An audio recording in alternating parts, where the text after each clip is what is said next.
Hello and welcome everyone to the Capital Mind podcast. If you'd like to know more about us, visit capitalmind.in, and if you'd like to invest with us, do visit capitalmindwealth.com. This podcast is for informational purposes only and should not be relied upon as the basis for investment decisions. Clients of Capital Mind may maintain positions in the securities discussed in this podcast. Hi everyone, and welcome to episode 45 of the Capital Mind podcast. Today's episode is about the HNI IPO funding game. Now, as everyone knows, 2021 was quite the year for IPOs in India. There were some big hits, some big misses as well. We had something like 63 different IPOs last year, and the amount raised was almost 1.2 lakh crores. I mean, it was the highest ever, although it seems the number is still lower than a number in 2010 and 2007, which is, of course, a different era. But I think as we've seen with some interesting press coverage recently, when it comes to HNIs and IPOs, things work a little differently. And so we've brought in Deepak today to tell us a bit about it. So Deepak, when you look at IPOs, you see 100x oversubscribed, 80x oversubscribed, and so on. These are some pretty big numbers. How does this happen? And HNIs have a big role to play in this, right? Is HNI IPO applications, do they operate a little differently than how the rest of us work? Oh, yeah, of course, Shrey. In fact, if you think about what HNI applications are, essentially, if you look at Nykaa, for instance, Nykaa's IPO saw 112 times oversubscribed HNI reservation portion. Now, I'll go into details of what that is, but effectively, the IPO itself was roughly 217 crore shares, which at 1,125 price point was roughly 2.5 lakh crores. 50% of that money was actually from the HNIs, 1.1 odd lakh crores.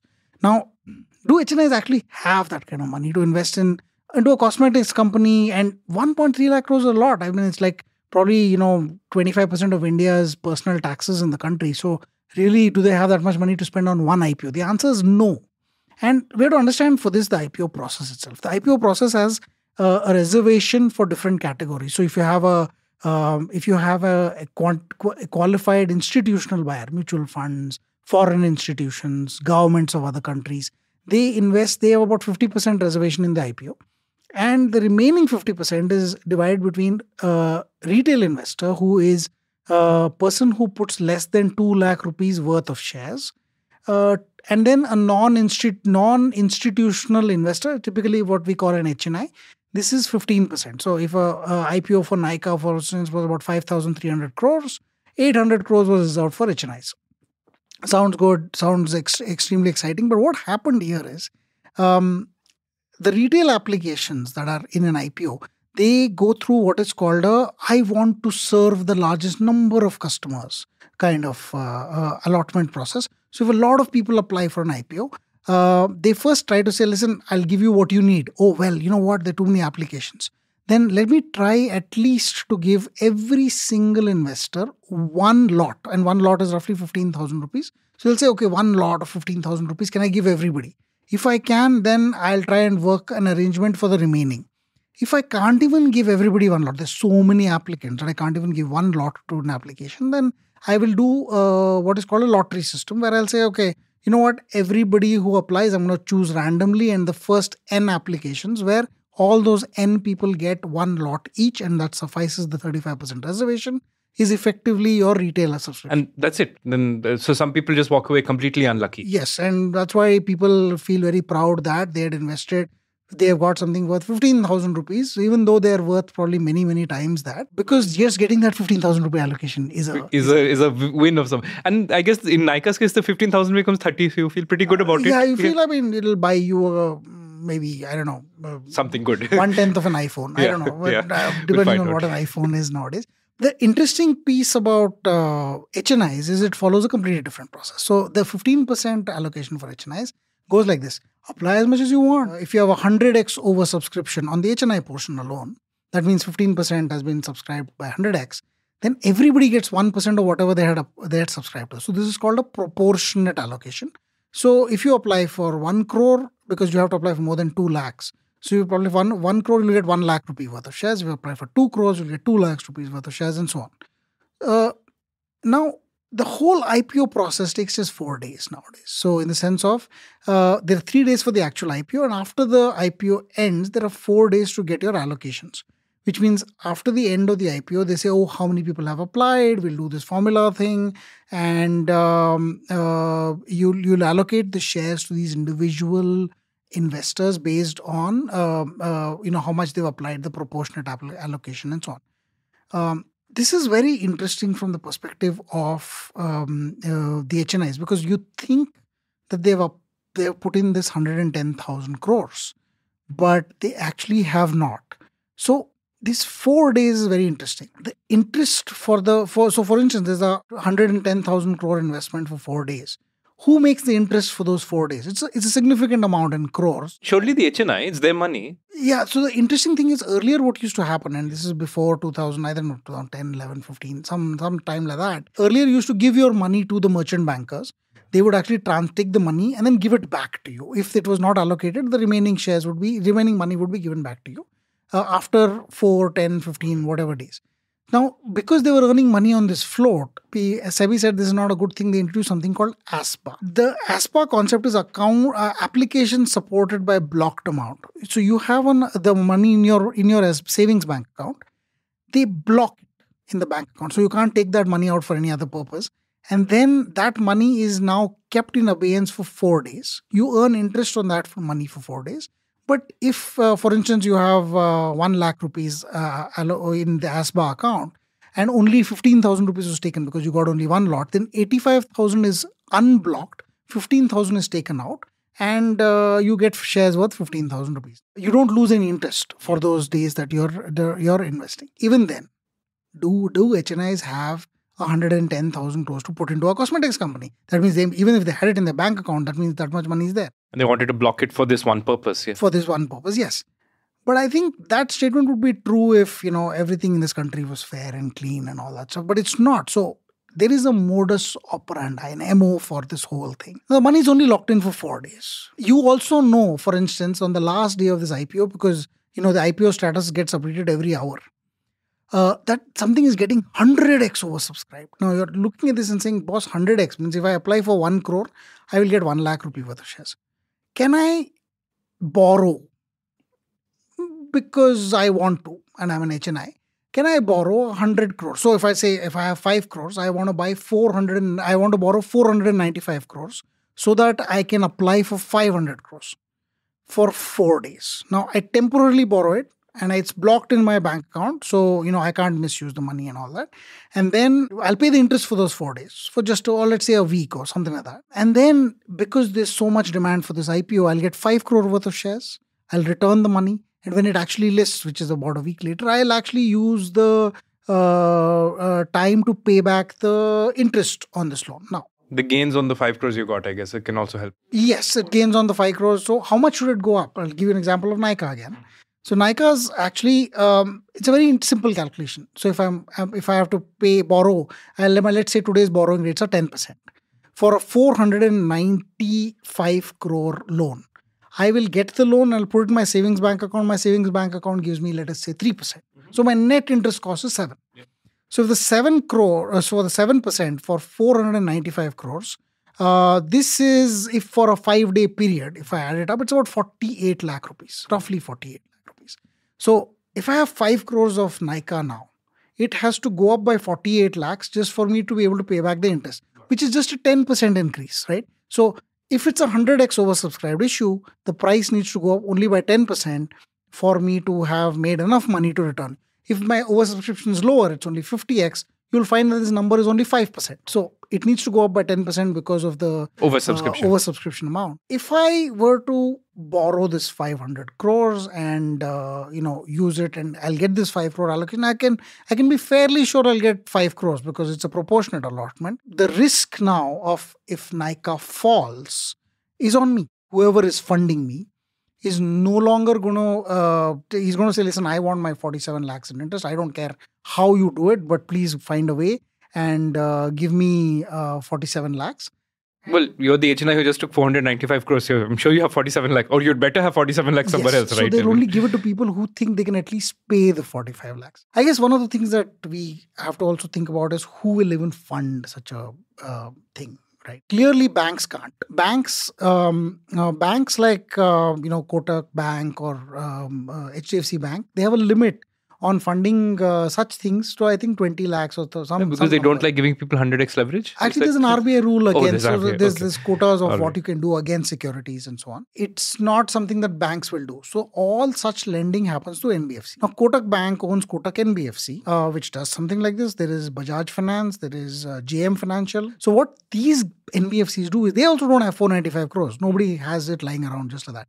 They also borrow it. They go to the something called the money markets, commercial paper markets, and say the minimum borrowing period there is 7 days. So you can borrow for 7 days. I don't know if the minimum is 7, but they borrow for typically 7 days and say, well, I'll borrow all this money and fund the IPO accounts. These companies were borrowing at 5% odd for a 7-day period. Now, 5% odd sounds like, oh, okay. But you know what? The same companies, if they borrowed for 7 days on any other time, they would pay only 3.5%. That's because Bajaj Finance is actually almost like super AAA kind of a concept. So if Bajaj Finance were to borrow for 7 days, I will give it, the lowest interest rate possible. And the lowest interest rate possible is about 3.5. So for a 7-day period, anybody would borrow only with 3.5. But because people know this is for IPO funding and people are making a killing, everybody here is making a killing. So they also lend you money at a higher rate. Now, who lends money to the NBFCs? Your neighborhood liquid fund, the liquid fund that you probably own. Which gives me 3%? Yeah, because if they find an opportunity to get 5%, they'll grab it. Yeah. So they put this money into this 5% thing. So you get a slight bump on your liquid fund returns for a week. Why does the NBFC do it? He says, well, you know what? I'm borrowing at 5. I can lend it to Shrey at 10. Yeah. And of course, Shrey will earn 3% from his savings bank account. I don't care about that, but I'm getting 10. Out of this whole process. So I make a neat 5% spread between my borrowing and lending rate. Even if it's for 4 or 5 days, how does it matter? And super secure, right? So if you look at the size of this business, Bajaj Finance today has 9,000 plus crores in assets under management just in the securities lending business, which has grown 80% from last year. So this is the latest, December to 2021 quarter. It is a ridiculously high number, and there's almost no chance of an NPA here because you're sitting with all the money owned or controlled by it. The problem that we are seeing is it's the liquid fund has lent money to an NBFC has lent money to HNI. HNI has kept the money in a bank account. That bank account goes and applies for an IPO. Then within 4 days, the whole thing unravels all the way backwards. If you look at the scale of this, 100,000 crore plus borrowing by an NBFC is absolutely massive. For a 5-day period, it is totally beyond most other short-term borrowing. So at this point, everybody is making money. Liquid funds are making slightly more money. NBFCs are making decent money. Yeah. And the HNI, who's apparently listing in an IPO that is 100x oversubscribed, is obviously going to see at least a 10% pop on that stock, at least or so he thinks. And then he's also making money. Seems too good to be true. I guess what the NBFC might think about is, boss, how secure is this? If I give Shrey 500 crores, can he not take the money and run away? That's the thing that, they want to avoid. So they say, well, you know what? Shrey is never going to see this money. We're going to open an account in a bank of our choice. We're going to take a power of attorney on that account. We're going to lend money to that account and immediately block it against the application so it can't go out under any circumstances. And then as soon as the refund, the unblocking order comes, as soon as the allocation is done, and whatever 5 crores is allocated to Shrey or to anyone who's applying, the remaining money is instantly returned to the NBFC itself. So they control this whole process. They fund the account only on the last day of the IPO. So you'll see that before the IPO, 2 days, there'll be a 4%, 5% subscription. Last day, 110 times subscription. That's because everybody waits till the last day to actually put in their applications so that the amount can be funded on the exact last day before 5:30. There's a big rush to do this and so on. Also, I imagine that if the IPO is not doing very well, you don't want to be, you'll end up getting perhaps too much, right? If you It happened in, for instance, Paytm's case, where you had not enough of an application. So the HNI part of it was subscribed only 25%. That means 0.25x. Because the banks that were NBFCs that were funding this said, you know what, we don't want to take the risk. Because of course I could lend you money and you're good for the interest. But why do you want to do it when there's so little interest in the first place? So while the retail and the QIB portions were subscribed, the HNI portion was not. It does happen. There is a feedback loop. The risk in this entire process is on the HNI. They're the one who's on the hook by and large, or the first person who's on the hook if something goes wrong. I'll give you an example. The allocation process is 4 days after the IPO. SEBI has narrowed this down. It used to be 2 weeks. Now it's 4 days. Now, why is this 4-day thing relevant? Is that they wanted to reduce the amount of time this float was being misused by a lot of players. But what if there's a court case that happens on day 2 and the court says, well, you know what, stall the allocation process until I tell you. Oh, so this could happen. This could happen. And who's on the hawk? Because HNI is going to be paying interest on that 495 crores for whatever time the court decides. And they can't take it back. Yes, and they don't have access to the money, and the money is blocked in that account, and they're earning 3%, they're paying 10%. Now, at some point, let's say this happens for 2 or 3 weeks. Now, the same 5 crore IPO guy is now 2 crores on the hawk for interest. And now, now the NBFC is getting jitters because, if you've lent somebody a small amount of money, it's the person's problem. But if you lend him a large amount of money, it's also it's your problem, very much your problem. Right? So you end up with this issue also that the NBFC itself has borrowed only for 7 days. So it has to refinance again. So it has to refinance it again. And now when people know that the court case is underway, they might be like, dude, 5%, come on, I'm going to let you borrow only at 8% or 10%. Suddenly the cost for the NBFC goes up. Systemic issues start to happen because things start breaking at, and the scale of 100,000 crores is huge. It's not a small number. So it's not a small number at all. So if you have something like this happen in one of those big IPOs, tail risk can completely, we've not had this right now, but I'm telling you, what I'm saying is not out of the ordinary. The court can say, stall it, go for a holiday for 2 months and come back. Insane, but it happens. There's another issue that the HNI has now borrowed 500 crores for 2 weeks. What happens to your credit score and such? I'm thinking that if I go borrow a crazy sum of money, it's going to affect my credit score in some way. Today it doesn't, but tomorrow it might. They might just say, listen, you borrowed a crazy number of money. I can't give you another loan. So I go and apply for a home loan. They say, I'm sorry, you're rejected because... And an HNI will be like, excuse me, why are you rejecting me because of something I did in the past? But this could happen. Also, you can have some debt covenants on some of the other loans that you've taken, saying if you take another loan anywhere else, then repayment has to happen equally to both loans, in some way.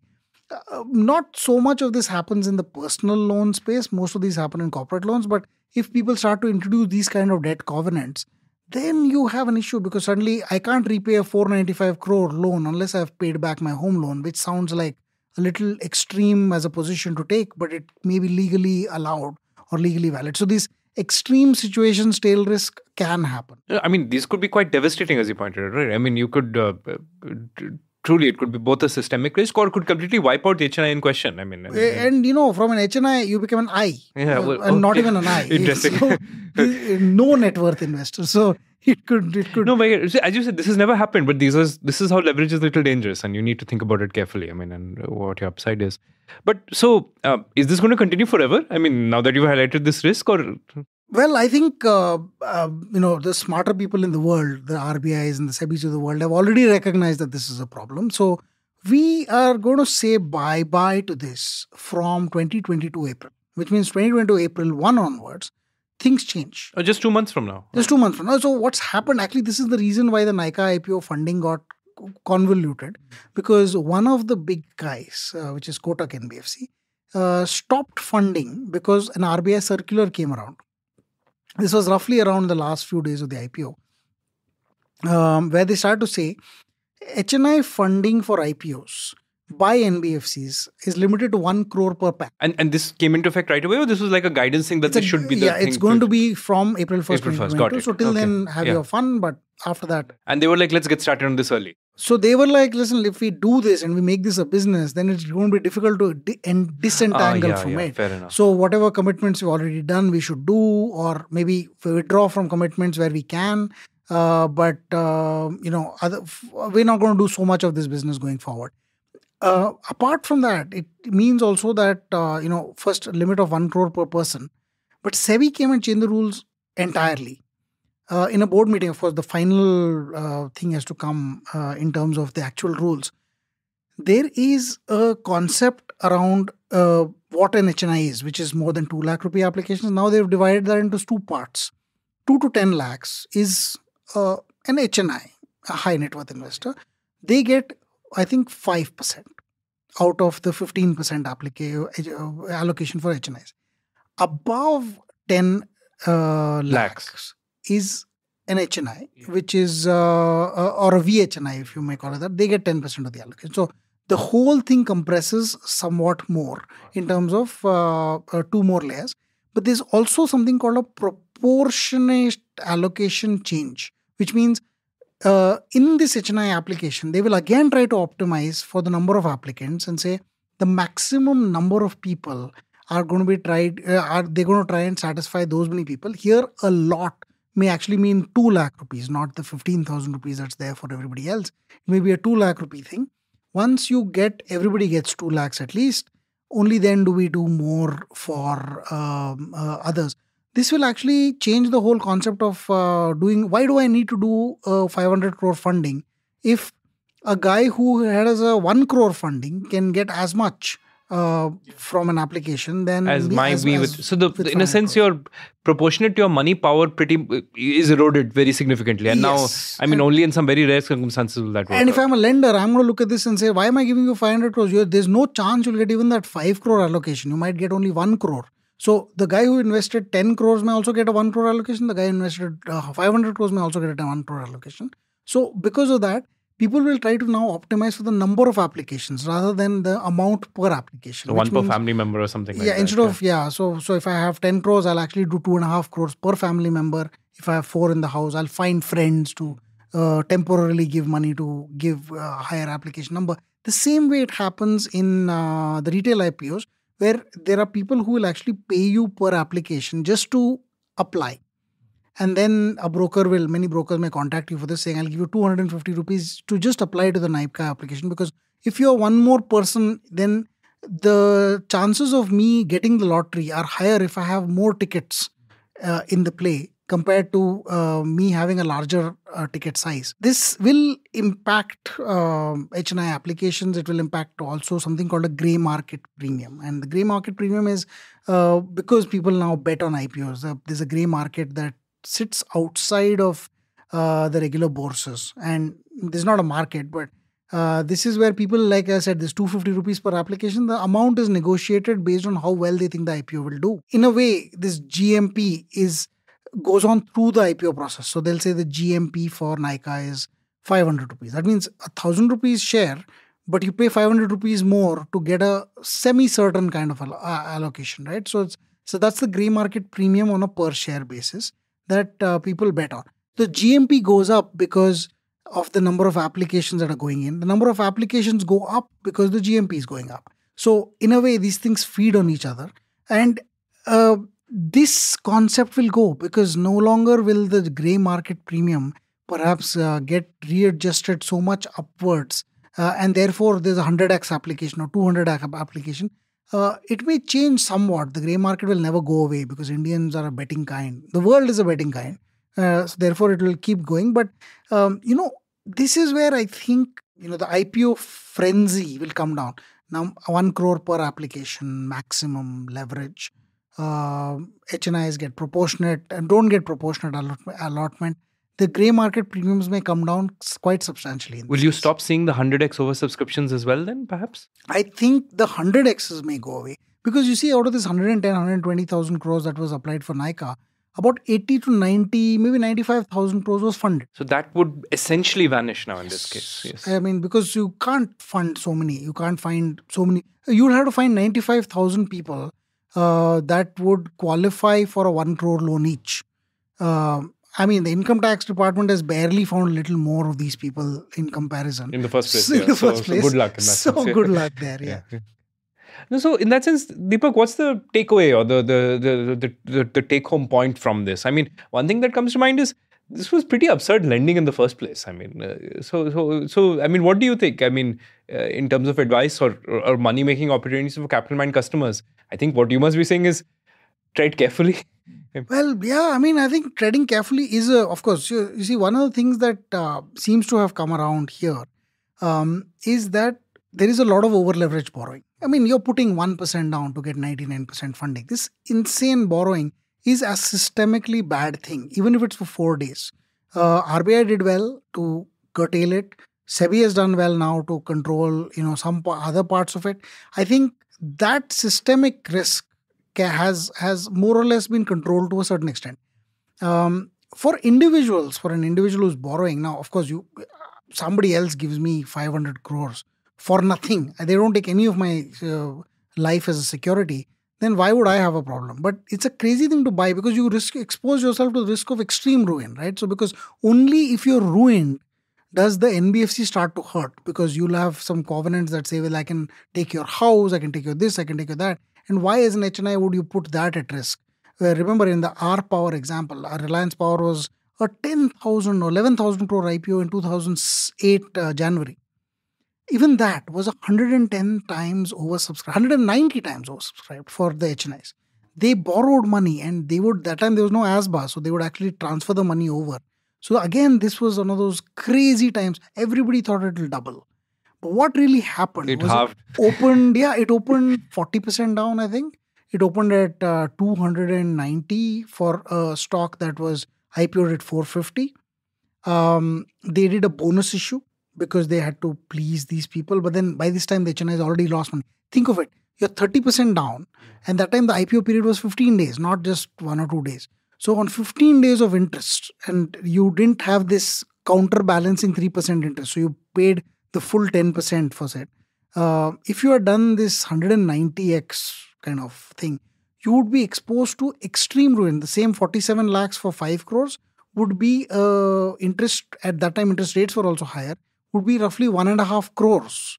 So a 5 lakh rupee investor sees his investment become 30% lower, which is rough for 3.5 crores. So he's lost 1.5 crores there, and he's lost another 1.5 crores to interest. He's going to be like, boss, what do I do? Yeah. What just happened over here? And it was an extreme situation at that time. So it exposes you to risk of extreme ruin. And if you're, of course, a 5 crore net worth investor, you may not care too much. But then nobody wants to lose 3 crores. I mean, I don't care who you are, but... I mean, 3 crores in 2 weeks, 60% of your money, bad outcome. Horrible, yeah. I mean, and then, the whole thing shouldn't exist in the first place. Why is anybody allowed to borrow 99x their money? It's not prudent lending because you have no security against it. You have the risk of extreme ruin even as a lender into this thing. And there is systemic risk because now if the NBFC is in trouble, every single other depositor or lender to that NBFC, your liquid funds, whatever they are, they're all in trouble. Why would you introduce systemic risk at this level without having a prudent framework in place? You should say, well, you know what? You can lend. You can lend I don't care how many 700 crores, but have a 10% capital buffer against it.